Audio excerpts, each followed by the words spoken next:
Տիկին Կոստանյան 3 տարի առաջ այսօրը տեղի ունեցավ այս ողբերգական դեպքը եւ մինչ այսօր չկա որևիցե մեկը, ով կրում է պատասխանատվություն տեղի ունեցած սպանության համար, հա, ինչով եք սա պայմանավորում։ Շատ մեծ կարևոր հիմնականներով, որ սպանությունը տեղի ունեցել Հայաստանի Հանրապետության դե ֆակտո վարչապետ Նիկոլ Փաշինյանի Աղթոշարասյան կողմից եւ Աղթոշարասյան մեքենաներից բնականաբար եղել է վարչապետը, ով մասնավոր բանաշխատել է, ցուցաբեր է, որպեսզի շարասյունը բանվեցնենք,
հարազատներին տանքեր ենթարկվել եւ ամեն անգամ վերաբերել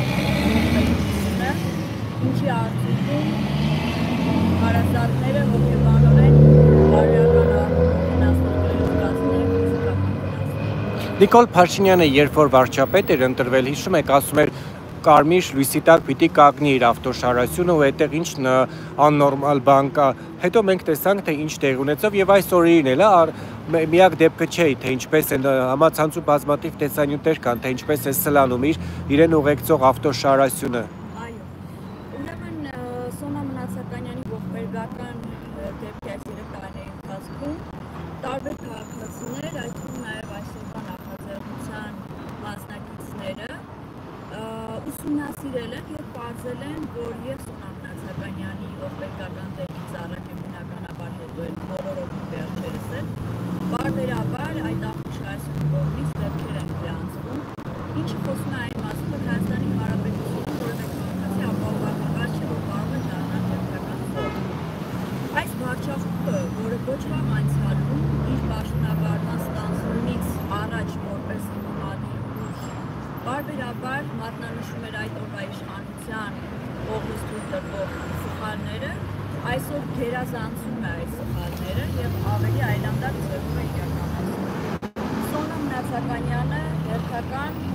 մի քաղաքացի չէ, Սոնա Մնացականյանը գերազանցում է լուսավոր պայծառ ապագա կերտող հայրենիքի նվիրյալ 20 թվականի 44-օրյա պատերազմի նահատակներին եւ վիրավորների համար նախաձեռնություն իրականացնող լուսավոր երիտասարդ աղջիկ էր, որի կյանքը հատվեց եւ անարդար ձևով պատասխանատուները մեղավորները պատասխանատվության չեն։ Ես կարծում եմ, որ չպետք է մոռացնել տալ այս դեպքը, ինչին որ իշխանական քարոզչամեքենան գծված է շուրջ 3 տարի, ամենաաբսուրդ, ամենաանհավանական մանիպուլյացիաներով փորձելով մեղավոր ճանաչել հենց զոհին, կարծում եմ բոլորս հետևել ենք սոցիալական ցանցերում, տեսել ենք թե ինչպիսի պրիմիտիվ մանիպուլյացիաներ են անում, չպետք է թույլ տալ, որպեսզի այս դեպքը մոռացնել տան հասարակությանը։ Այսօր մի իրավիճակ է ստեղծված, որ համընդհանուր մեր շփոթի մեջ տարբեր հասարակական քննարկման առարկաների ֆոնին այսպիսի ողբերգական գործիքներ քաղաքացիները տեղյակ չեն։ Եվ այսօր մենք փորձում ենք ոչ միայն ոգեկոչել, նշանավորել, արժևորել եւ հիշացնել զոնայի մասին, այլ նաեւ հիշացնել, որ յուրաքանչյուր քաղաքացի, եթե լրիչ, բարձրաձայն եւ հետամուտ չլինի, որպեսզի պատասխանատուները, մեղավորները պատժի ենթարկվեն, իրենք կարող են դառնալ պարզապես հերթական զոհը այլ վայրագությունների, որ